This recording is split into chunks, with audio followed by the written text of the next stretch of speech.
ہے اور اگر وسائل کم رفتار سے محکمہ بہبود آبادی ایبٹ آباد کے زیر اہتمام گورنمنٹ پوسٹ گریجویٹ کالج میں پاکستان کی آبادی اور مسائل کے عنوان پر تقریری مقابلوں کا انعقاد کیا گیا۔ تقریب کے مہمان خصوصی ممتاز حیدر اور ضلعی پاپولیشن ویلفیئر آفیسر ایبٹ آباد شمس الرحمان تھے۔ تقریری مقابلوں میں طلباء و طالبات نے بھرپور حصہ لیا اور پاکستان کی آبادی اور مسائل پر تفصیلی روشنی ڈالی۔ بہت سے لوگ ہیں کہ وہ بات نہیں کرتے ایسی مطلب اس ٹاپک کے بارے میں، تو یہ ایک بہت ہی اچھا انیشیٹو ہے۔ اویئرنیس دی بچوں کو اور ایک بہت زبردست ایونٹ، اور آج اس کا آؤٹ پٹ بھی بہت اچھا تھا، بچوں نے بہت اچھا رسپانس دیا یہاں پر۔ It was a great event, اور یہ نارملی ایک ایسا ٹاپک ہے جس پر لوگ زیادہ تر بات چیت نہیں کرنا چاہتے، یا تو وہ اس کی مختلف ریزنز ہیں، امیچورٹی بھی ہو سکتا ہے اور مختلف وجوہات ہیں۔ ہماری سوسائٹی میں ایسا اسکوپ نہیں ہے کہ وہ ہم لوگ کو ایسا موقع فراہم کرے کہ ہم اس پر کھل کر بات کر سکیں، یا اس اتنا بڑا جو ایشو ہے جو کہ تمام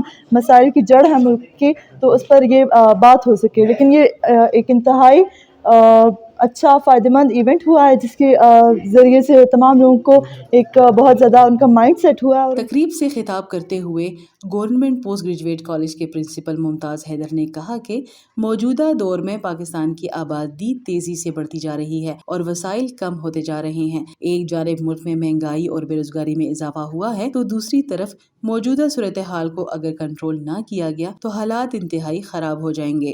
انہی نوجوانوں کو کارآمد شہری بنانے کے لیے، کیونکہ یہی جو ہے ہمارے آنے والے مستقبل کے معمار ہوں گے، ان کو اس طرح سے پلانز میں شامل کرنا، اس طرح کی اسٹریٹجیز میں اپنے ساتھ شامل کرنا بہت زیادہ ضروری تھا، تاکہ ان کو انگیج کیا جا سکے، ان کو پاپولیشن کی جو الارمنگ سچویشن ہے اس سے بھی آگاہی مل سکے، اور ساتھ ساتھ میں جو ہمارے باقی مسائل ہیں اس کے ساتھ جڑے ہوئے۔ تو یہ نوجوان جب تک ہم ان کو ایک ایسی اسٹریٹجیز میں شامل نہیں کریں گے، ایسے پلانز میں شامل نہیں کریں گے، تو ہم ترقی نہیں کر سکتے۔ ضلعی پاپولیشن ویلفیئر آفیسر شمس الرحمان کا کہنا تھا کہ نوجوان محکمہ بہبود آبادی کا پیغام گھر گھر پہنچائیں تاکہ بہتر منصوبہ بندی سے پاکستان کے مسائل حل ہو سکیں۔ تقریب کے اختتام پر تقریری مقابلے میں کامیاب طلباء و طالبات کو تعریفی سرٹیفکیٹ اور نقد انعامات دیے گئے۔ شہناز یوسفزئی، پشاور ڈیجیٹل، ایبٹ آباد۔